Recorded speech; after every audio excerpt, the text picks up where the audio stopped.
Right. Thank you very much. Yes, I have been deputy president for 9 years. I don't know which dockets were given to me because when President Uhuru Kenyatta formed government after the election, we've always had one president. We've never had two. And the responsibility over government has never been shared between Uhuru Kenyatta and myself. Our first term, we ran a coalition government, but I can tell you there was no single opportunity where my party held a PG outside President Uhuru's party. We had one parliamentary group, one government, one program, and it was all clear. There were no dockets that were given to me. I didn't appoint no minister anywhere. Everybody was appointed by the President of Kenya.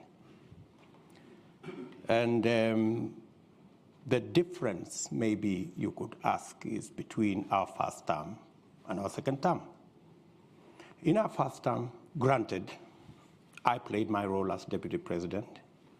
The president assigned me many responsibilities, which I discharged with distinction from where I sit. And that is why, in our first term, we rolled out our plan to build the standard gauge railway. We have built 700 kilometers. I was part and parcel of the entire delivery plan. We set out to build 10,000 kilometers of tarmac road in Kenya.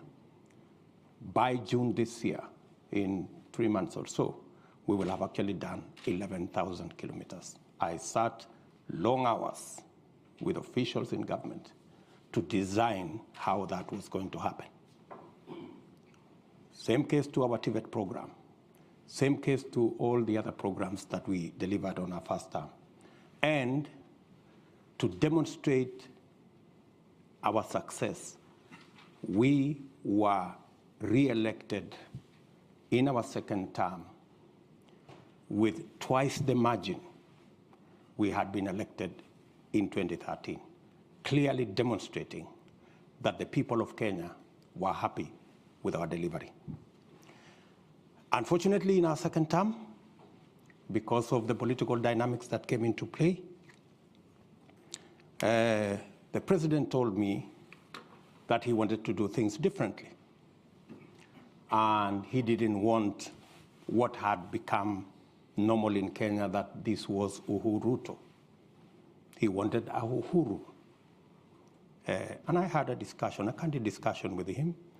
And when he told me that's what he wanted, and he wanted to run this government because he wanted his legacy alone as the fourth president of the Republic of Kenya, I was not fussy about it, because he decided that whatever I did in the first term to coordinate the government programs, work on assignments that would consolidate our plan, he decided that he wanted somebody else to do it.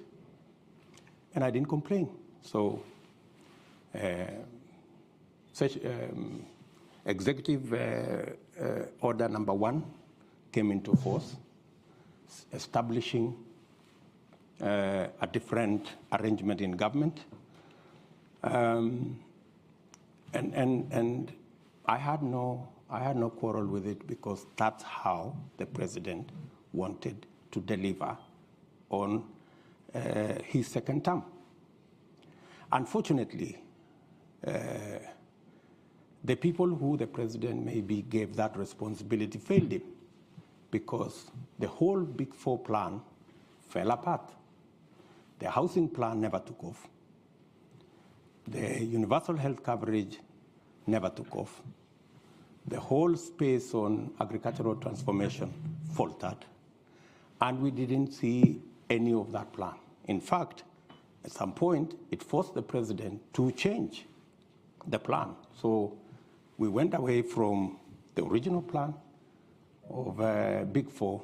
We ended up with another plan called BBI, changing the constitution, working on all the rest of it, which unfortunately, again, went up in smoke because it was purely unconstitutional. So how do I do things differently? If we had done things the way we had done in our first term, making sure there are clear lines between the opposition and government so that government can be held to account, so that the opposition can play its role, so that instead of the opposition being lackeys and being brokers and being the ones organizing cartels in government and participating in corruption, they should be providing oversight. You're correct. You know, Kenya is in a worse place today. There is no oversight. The fellows who are supposed to provide oversight in the opposition are the ones driving the scandals from KEMSA to all these. They are the ones participating in the troubles. Coming to my grand lady here. Yes, there are people who are skeptical about whether we will have free, fair elections, and especially peaceful elections.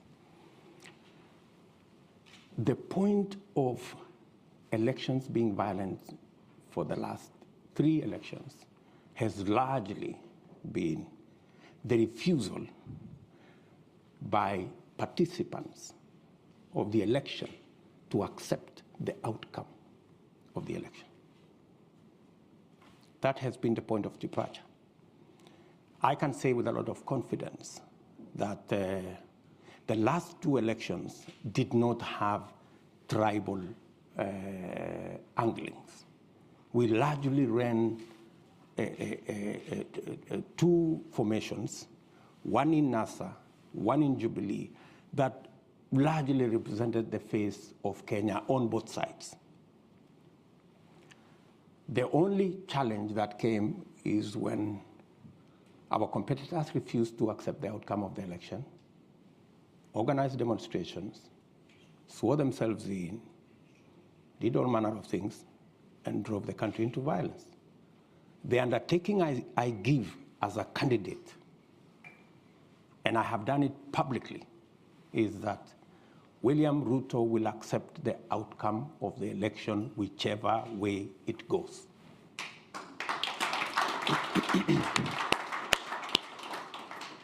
And I want all the other candidates to make the same commitment.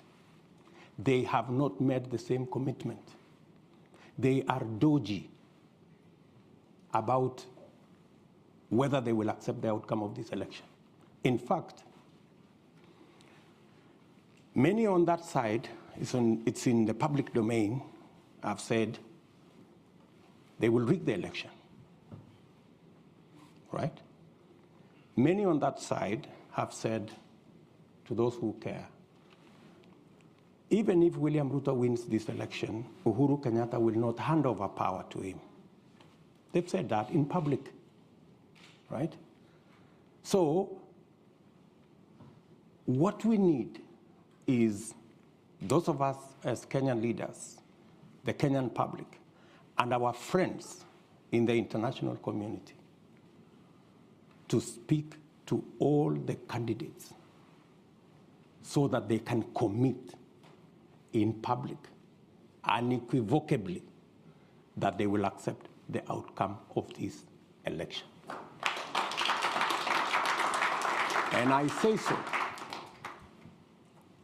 say so, especially the notorious ones who have never accepted the outcome of any election until they commit that if they lose this election, which is most likely going to be the case, that they will accept the outcome of the election. That way, we can guarantee peace after the election by making sure that all the participants do what I have done publicly.